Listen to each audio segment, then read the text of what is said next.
Di buku saya ada satu bab yang saya bahas bahwa 365 hari creativity gitu ya. Sekarang kelihatannya dalam era konten ini semakin penting karena kita harus tangkap sekali, topiknya juga harus tetap dekat dengan audiens gitu, jadi sehingga kita harus cepat bereaksi untuk nangkepin fenomena-fenomena gitu. Nah, ini kalau dihubungkan dengan pendalaman tadi menurut Maman gimana? Sudah saatnya. Jadi saya bilang kalau pendalaman itu kan kita harus bisa memetakan, membuat cetak biru 1 tahun ke depan akan apa gitu kan. Itu juga yang saya pelajari dari membuat media cetak dulu, bahwa kita harus bikin episode khusus, lembaran khusus itu pada tanggal-tanggal mana saja. Kita sudah harus melihat fenomena itu dari awal.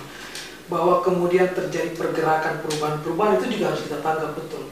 365 hari berkreasi itu menurut saya di situ isinya, bahwa jangan lagi beriklan atau melakukan proyek ala tendernya departemen-departemen saat ini yang saya tertawakan, karena mereka berbicara tahun depan itu berdasarkan pengalaman kekinian, lalu karena sudah pakemnya begitu jangan diubah, sehingga menjadi aneh tiba-tiba sudah tidak musimnya, tapi karena tendernya harus ditayangkan bulan Agustus menjadi ditayangkan di saat itu aja. Yang lucu misalnya orang lagi meributkan demam berdarah, tapi iklan yang rame bukan iklan demam berdarah misalnya kan, hanya karena tendernya harus dijalankan di bulan itu.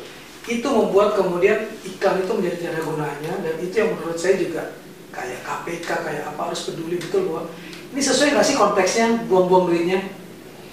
Jangan hanya karena ini uang negara, tidak ada pertanggungjawaban, aku jual ini lalu mau berhasil atau tidak diperhatikan lalu dianggap selesai, yang penting jalankan tugas kan. Nah, saatnya sekarang untuk mengatakan bahwa orang-orang biro iklan tidak cuma dipakai sebagai pembuat iklan setelah itu selesai, tapi dia betul-betul harus jadi pengamat. Itu yang saya bilang, saya belajar dari Didi Petet bahwa kalau ingin menjadi orang yang hebat, jadilah pengamat kehidupan yang baik. Dia harus ikutin betul, dan ketika tiba-tiba nih ada sesuatu yang menarik dan kita harus mengubah betul strategi komunikasinya, harus segera lakukan dengan sangat cepat.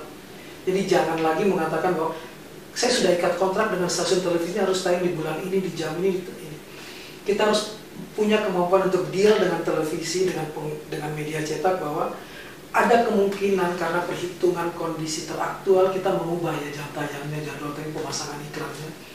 Deal ini seharusnya makin disadari juga oleh televisi, oleh media cetak dan sebagainya.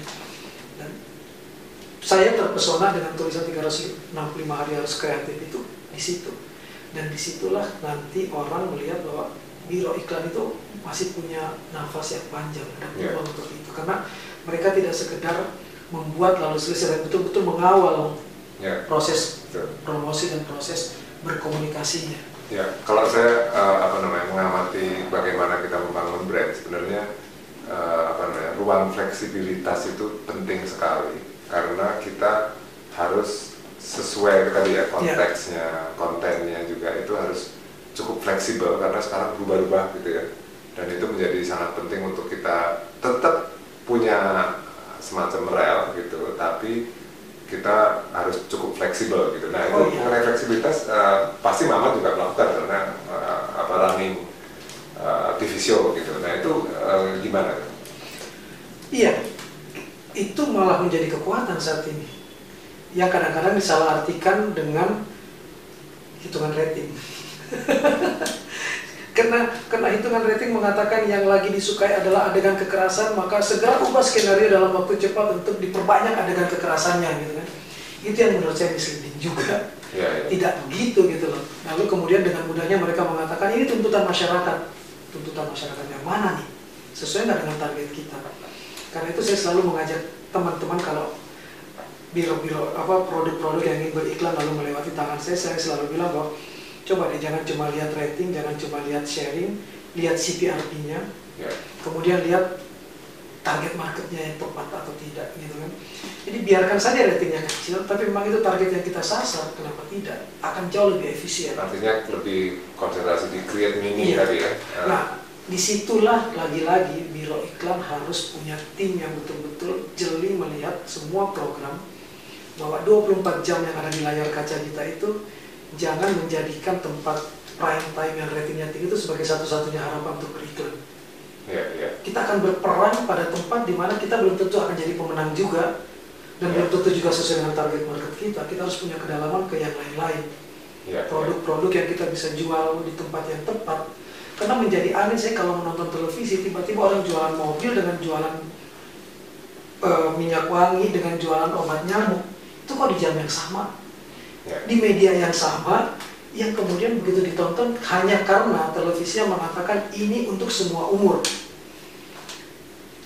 Memang ruang tembaknya luas, tetapi tembakannya itu akan melenceng kemana-mana, tidak sesuai dengan target yang tepat. Pola berpikir begini yang menurut saya harus diubah. Satu pertanyaan terakhir nih. Kalau kita bicara konten, kalau di katakanlah di orang marketing atau orang media, jadi kita ngomong konvergensi media. Jadi konten harusnya ada di tengah dan dia akan diperkuat oleh media-media yang mensupport konten itu. Dari pengalaman Mama dengan buku Bokis atau dengan Mata Hati, itu gimana? Apakah memang terasa kebutuhan itu?